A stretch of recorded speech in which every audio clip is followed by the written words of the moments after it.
A mesh stitch top I did in one day using 2 cakes of yarn. It's the Lions brand Mandela. And I used a 4.5 hook and a traditional mesh stitch, which was a chain 3 in between each stitch.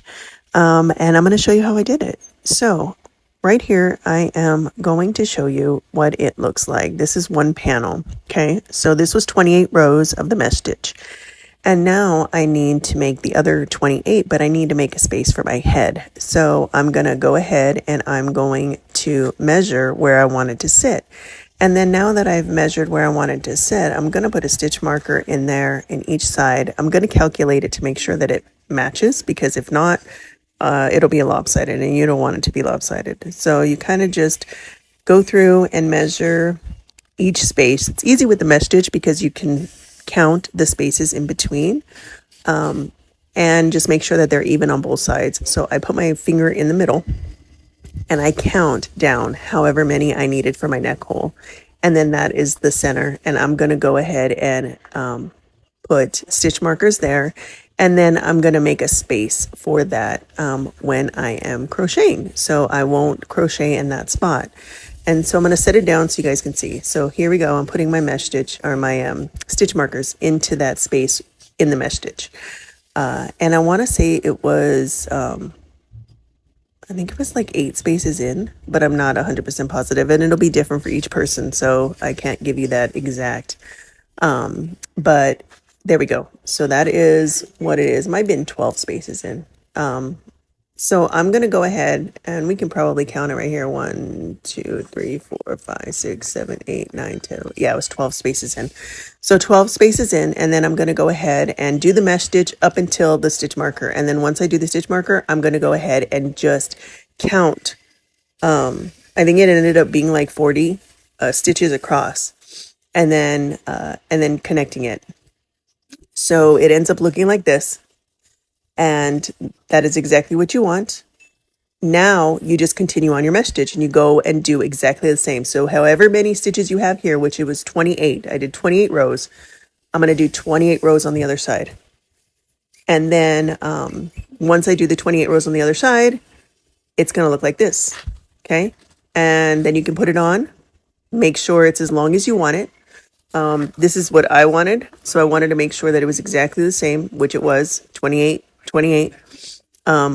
And I don't count the one that is where the head hole is. So don't count that one as one of your meshes, because that is the center. So you want to make sure that that stays. Now I got to count the arm. So I'm going to do the same thing, same concept. I'm going to count down and mark with the stitch marker where I want my arms to be. So I'm going to put it on. And I'm going to say, okay, this is perfect. This is exactly how I wanted it.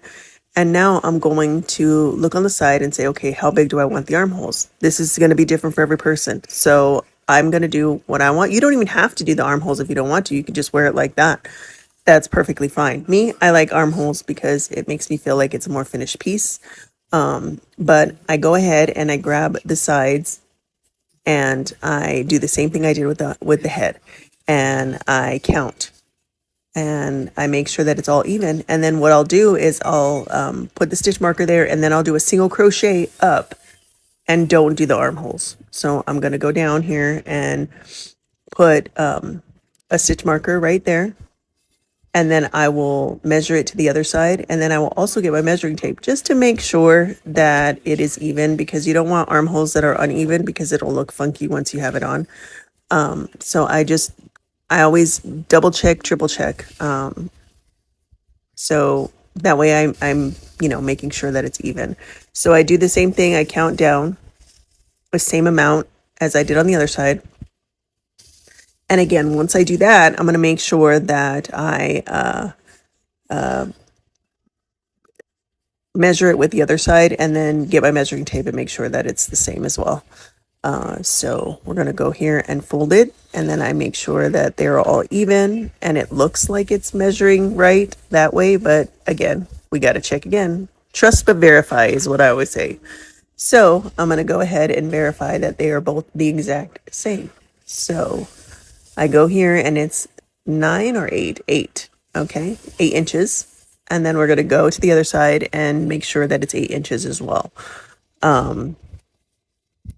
So I'll just go ahead and measure that, 8 inches. Perfect. All right, and now I will go through and do now this is how big the whole side is. The whole side is 19 inches. Because I know somebody was asking how big it is completely. So it's 19 inches in length, and the width is going to be, I'll calculate it here in just a second. The width is going to be 35 inches. So that's how big it is. And then I will go through and I will do a single crochet into each stitch going up. Now you don't have to do a single crochet. You can get a threading needle and just stitch it like normal. I'm doing a single crochet just because that's what I felt like doing today. And that's what I'm going to do all the way up. But you don't have to. You can get a threading needle and you can thread it like, you're threading pants. But that's what I'm choosing to do, is just go through and do a single crochet. So I'll do that all the way up until it secures it, and then I'll sew in my edges. All right, and so now it's done, and there we go. I sewed in my edges. The thing is done. It's exactly what I wanted. And yeah, so I'll throw it in the washing machine and have it air dry, and it'll be ready to go. So I hope this tutorial helps you. Again, you can do this in one day. Don't forget to like and follow.